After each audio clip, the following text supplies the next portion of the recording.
കൊച്ചുമോനെ കൊന്ന സ്ഥിതിക്ക് ഞാനുണ്ടെങ്കിൽ അപ്പസാഹചര്യം ചെയ്യും.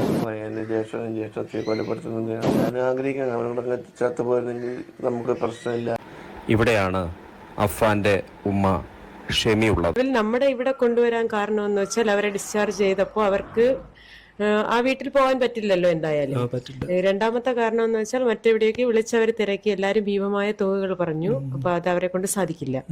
ഇവിടെ സൗജന്യമായിട്ടാണ് അവരിപ്പം താമസിച്ചുകൊണ്ടിരിക്കുന്നത്.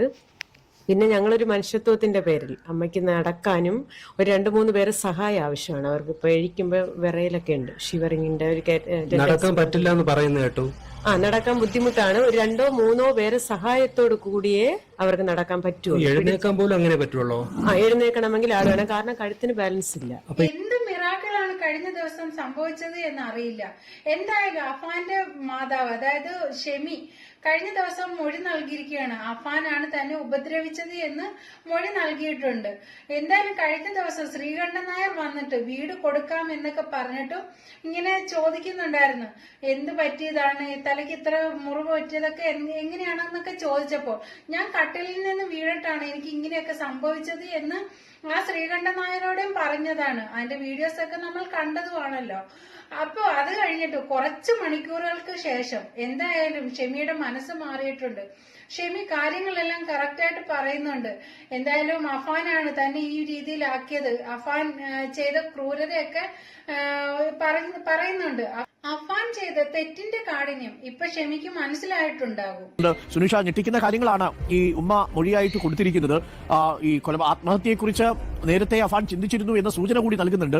ഈ 35 ലക്ഷം രൂപ കടം വന്ന വിവരം റഹീമിനെ അറിയിച്ചിട്ടില്ല എന്നാണ് നമ്മൾ മനസ്സിലാക്കുന്നത്. എന്തൊക്കെയാണ് ഉമ്മയുടെ മൊഴിയിലുള്ളത്?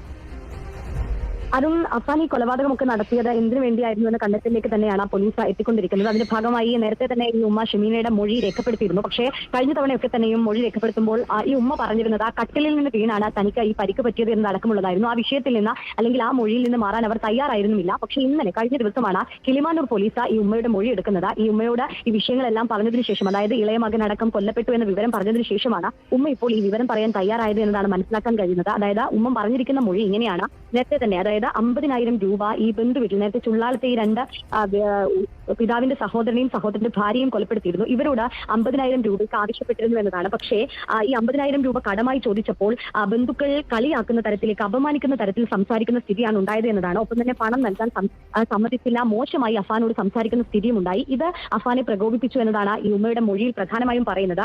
ഈ അപമാനവും ഒപ്പം തന്നെ പണം കിട്ടാത്തതും കൊലപാതകത്തിന് കാരണമായി എന്നുള്ളതാണ്. അതായത് ഉമ്മ പറയുന്നത് ഈ പ്രകോപനം അന്ന് രാവിലെയും, അതായത് ഇതിന്റെ തലേ ദിവസമാണ് പണം ചോദിക്കുന്നത്. പക്ഷെ കൊലപാതകം ചെയ്യുന്ന അന്ന് രാവിലെയും ഈ പണം ചോദിച്ച് അഫാൻ ഫോൺ വിളിച്ചിരുന്നു. പക്ഷെ പണം തരില്ല എന്ന് ഉറപ്പിച്ചു പറയുകയായിരുന്നു ബന്ധുക്കൾ എന്നതാണ്. അതിന്റെ വൈരാഗ്യം തീർക്കാൻ എല്ലാവരെയും കൊല്ലാം എന്ന രീതിയിലേക്ക് അഫാൻ എത്തുന്നു എന്നതാണ്. അതിന്റെ ഭാഗമായി പിന്നാലെ തന്നെ ഈ ഉമ്മയെ ഉപദ്രവിച്ചു എന്നതാണ് ഉമ്മ പറയുന്നത്. അതായത് നമ്മൾ നേരത്തെ തന്നെ പറഞ്ഞതുപോലെ ഷാളിട്ട് പിറകിൽ നിന്നും മുറുക്കി വീഴ്ത്തുകയായിരുന്നു എന്നതാണ് ഉമ്മ പറയുന്നത്. പിന്നീട് ഒന്നും ഓർമ്മയില്ല എന്നും പറയുന്നു. അതായത് ബോധം കെടുകയായിരുന്നു. പിന്നീട് മനസ്സിലാകുന്നത് ഈ പോലീസുകാരൊക്കെ ചേർന്ന് തന്നെ ആശുപത്രിയിൽ എത്തിക്കുമ്പോഴാണ് എന്നതാണ് ഉമ്മ നൽകിയിരിക്കുന്ന മൊഴിയിൽ പറയുന്നത്. അതിനുശേഷം പോലീസുകാരൊക്കെ പിന്നീട് പറഞ്ഞപ്പോഴാണ് അനുജനെയും ഈ അഫാന്റെ അനിയനെയും ഈ പിതാവിന്റെ സഹോദരനെയും ഭാര്യയും ഉമ്മയും ഒക്കെ കൊന്നിട്ടുണ്ട് എന്നുള്ള കാര്യം ഉമ്മ അറിയുകയും ചെയ്യുന്നത്. ഏതായാലും നേരത്തെ തന്നെ ഈ കടവുമായി ബന്ധപ്പെട്ടുകൊണ്ട് പണം ചോദിച്ച് കടമൊക്കെ ഉള്ളതുകൊണ്ട് തന്നെ ഈ ആത്മഹത്യ ചെയ്താലോ എന്ന ആലോചന ഇവർ നടത്തിയിരുന്നു എന്നത് കൂടി ഇതിൽ ഷെമി പറയുന്നുണ്ട്, യാതൊന്നും എനിക്ക് ഓർമ്മയില്ല. ഇളയ മകനെ സ്കൂളിൽ വിടുന്നതൊക്കെ എനിക്ക് ഓർമ്മയുണ്ട്. പക്ഷെ അഫാൻ എന്നെ ഉപദ്രവിച്ചതായിട്ട് എനിക്ക് ഓർമ്മയില്ല. കട്ടിലിൽ നിന്ന് വീണ് എനിക്ക് ഇത്രയും പരിക്ക് പറ്റിയതാണെന്ന് തന്നെയാണ് എന്റെ ഓർമ്മ എന്നാണ് കുറച്ച് മണിക്കൂറുകൾക്ക് മുന്നേ വരെയും പറഞ്ഞിരുന്നത്. പെട്ടെന്ന് എങ്ങനെ ഓർമ്മ കിട്ടിയെന്നൊന്നും നമുക്കറിയില്ല. പിന്നെ പറയുന്നുണ്ട്, എന്റെ മകനെ എങ്ങനെയെങ്കിലും പുറത്തിറക്കി തരണേ സാറേ എന്നും പറഞ്ഞിട്ട് കരയാണ് ഷെമി. സത്യം പറഞ്ഞ ഷെമി കള്ളത്തരം പറയുകയാണെന്ന് ആദ്യം തന്നെ എല്ലാവർക്കും മനസ്സിലായതാണ്. സാധാരണക്കാരായ എല്ലാവർക്കും അത് മനസ്സിലായിട്ടുള്ളതാണ് ഷെമി കള്ളത്തരം പറയുവാണെന്നുള്ളത്. ഇനിയും ഈ കള്ളത്തരം മുന്നോട്ട് കൊണ്ടുപോയാൽ പ്രശ്നം വഷളാകുമെന്ന് ഷെമിക്ക് തന്നെ അറിയാം. അതല്ലെന്നുണ്ടെങ്കിൽ ആരെങ്കിലും നല്ല രീതിയിൽ ഉപദേശിച്ചു കൊടുത്തിട്ടുണ്ടാവാം. ഇനി ഈ കള്ളത്തരം കൊണ്ട് മുന്നോട്ട് പോയിക്കൊണ്ടിരുന്നാല് പ്രശ്നം ഗുരുതരമാവുമെന്നുള്ളത് ഷെമിയെ പറഞ്ഞ് മനസ്സിലാക്കിയിട്ടുണ്ട്. അതുകൊണ്ടാണ് ഇത്ര പെട്ടെന്ന് ഷെമി മൊഴി മാറ്റി എന്തായാലും കറക്റ്റ് മറ്റു കാര്യങ്ങൾ പറഞ്ഞത്. ഈ സംഭവം നടന്ന ദിവസം 50,000 രൂപ ആർക്കോ കൊടുക്കാനുണ്ടായിരുന്നു. അയാൾ ക്യാഷിന് വേണ്ടിയിട്ട് വരും. അതിന് കൊടുക്കാൻ ഇവരുടെ കൈ ക്യാഷ് ഇല്ല. ആ ക്യാഷിന് വേണ്ടിയിട്ട് മരണപ്പെട്ട ലത്തീഫിന്റെ അടുത്ത് പോയി 50,000 രൂപ ഇവര് കടം ചോദിച്ചു. അഫാനും ഷെമിയും കൂടെ കടം ചോദിച്ചു. പക്ഷെ അയാൾ അത് കൊടുത്തില്ല, ലത്തീഫ് കൊടുത്തില്ല. ആ ഒരു പക അഫാന്റെ മനസ്സിൽ ഉണ്ടായിരുന്നു എന്ന് ഷെമി പറയുന്നുണ്ട്.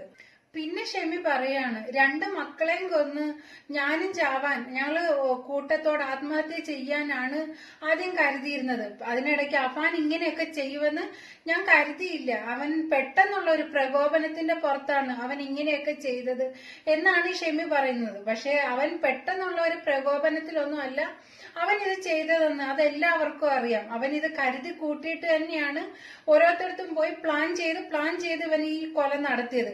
അല്ലാതെ അവന്റെ പെട്ടെന്നുള്ള പ്രകോപനത്തിലൊന്നും അല്ല ഈ 5 എണ്ണത്തിനെയും കൊലപ്പെടുത്തിയത്. അത് ഷെമി വെറുതെ പറയുന്നത് തന്നെയാണ്. 95 വയസ്സുള്ള അവന്റെ വല്യമ്മയെ അവൻ നിഷ്കരണം തലക്കടിച്ചു കൊന്നു. ശരിക്കും പറഞ്ഞ അവരാണെങ്കിൽ ആരെങ്കിലുമൊക്കെ എന്തെങ്കിലുമൊക്കെ കൊടുക്കുന്നത് ഉറുമ്പ് കൂട്ടുന്ന കണക്ക് കൂട്ടി വെച്ചിട്ട് ഇവനിക്ക് തന്നെയാണ് കൊടുക്കുന്നത്.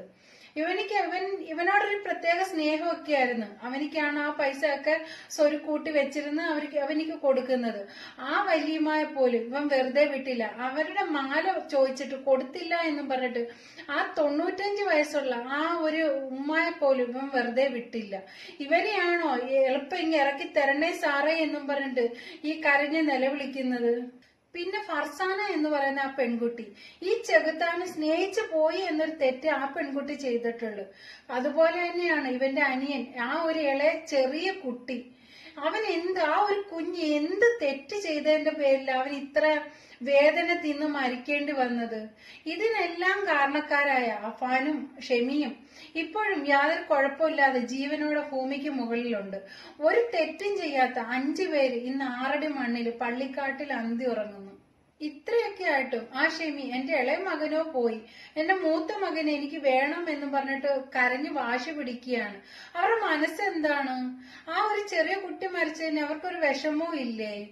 എന്തായാലും ഇപ്പം അവര് ചിന്തിക്കുന്നുണ്ടാവും, ഷെമി ചിന്തിക്കുന്നുണ്ടാവും, എന്തായാലും ശ്രീകണ്ഠൻ നായർ വീടൊക്കെ കൊടുക്കുന്നില്ലേ, ഇനി അഫാനുമായിട്ട് സുഖമായിട്ട് ആ വീട്ടിൽ കഴിയാമെന്നായിരിക്കും ഇവരുടെ ചിന്ത. ഈ അഫാൻ പുറത്തിറങ്ങിയാല് ഇനി അവൻ കൊല ചെയ്യത്തില്ലെന്ന് എന്തുറപ്പാണുള്ളത്? അവൻ പറഞ്ഞിട്ടുണ്ട്, വാപ്പായെ കൊല്ലാൻ വേണ്ടിയിട്ട് ഞാൻ കരുതി ഇരിക്കുവായിരുന്നെന്ന്. എന്തായാലും ഇനി ഇറങ്ങിക്കഴിഞ്ഞാൽ ഈ റഹീമിനെ കൊല്ലത്തില്ല എന്ന് ആര് കണ്ട്? റഹീമിനെ മാത്രമല്ല ഈ കുടുംബക്കാരെ മൊത്തത്തിൽ അവൻ ചുട്ടുകരിക്കും. കാരണം എന്ന് വെച്ച് കഴിഞ്ഞാൽ ഇവന് ഈ 5 കൊല ചെയ്ത് അവന്റെ അറപ്പ് തീർന്നതാണ്. അവൻ ഇനിയും ചെയ്യും. അവൻ ഒരു കൊല ചെയ്തവൻ ഇനിയും ചെയ്യും. അത് ഉറപ്പുള്ള കാര്യമാണ്. ആ കൊലയാളിക്ക് വേണ്ടിയിട്ടാണ് ഷെമി കിടന്ന് വാശി പിടിക്കുന്നത്. അഫാനെ തെളിവെടുപ്പിന് കൊണ്ടുവന്നപ്പം റഹീം ആണെങ്കിൽ റോഡിൽ വെച്ച് അഫാനെ കണ്ടു. 7 വർഷത്തിന് ശേഷം മകനെ കാണുവാണ്. ആ ഉപ്പഴം, ആ ഒരു മനസ്സ്, ആ ഒരു സമയത്തുണ്ടാകുന്ന ആ ഉള്ളിൽ പെടയുന്നത് അത് അവർക്ക് മാത്രമേ മനസ്സിലാകത്തുള്ളൂ. ആ പിശാചിന് ഇത് വല്ലതും അറിയണോ? അവനിങ്ങനെ തിന്നു കൊഴുത്ത് പത്തിരിയും കഴിച്ച് എന്താ പറയാ അങ്ങനെ സുഖിച്ച് അവൻ കിടക്കുമല്ലേ ജയിലില്. ഇനി കറക്റ്റായിട്ട് കാര്യങ്ങളൊന്നും തുറന്നു പറയുന്നില്ല.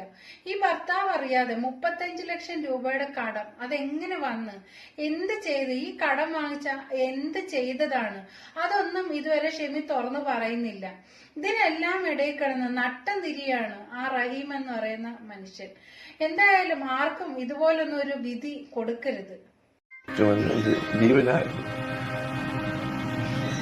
വൈഫിനും അറിയാം, അവനും അറിയാം എന്താണ് സംഭവങ്ങളെന്ന് അവർ രണ്ടുപേർക്കും അറിയാം. പാവങ്ങളൊക്കെ ഒന്നും എടുക്കണ്ട. എന്ത് കാര്യം ചെയ്തെന്ന് വെച്ചാൽ എനിക്കറിയത്തില്ല. കൊച്ചുമോനെ കൊന്ന സ്ഥിതിക്ക് ഞാനുണ്ടെങ്കിൽ അപ്പസാഹചര്യം ചെയ്യും. എന്റെ ജ്യേഷ്ഠത്തെ കൊലപ്പെടുത്തുന്നത് ഞാൻ ആഗ്രഹിക്കുകയാണ്. അവനോടൊക്കെ ചത്തുപോയിരുന്നെങ്കിൽ നമുക്ക് പ്രശ്നമില്ലായിരുന്നു. ഇതുവരെ ഞാൻ മരണപ്പെട്ടതായിട്ടാണ് കണക്കാക്കുന്നത്.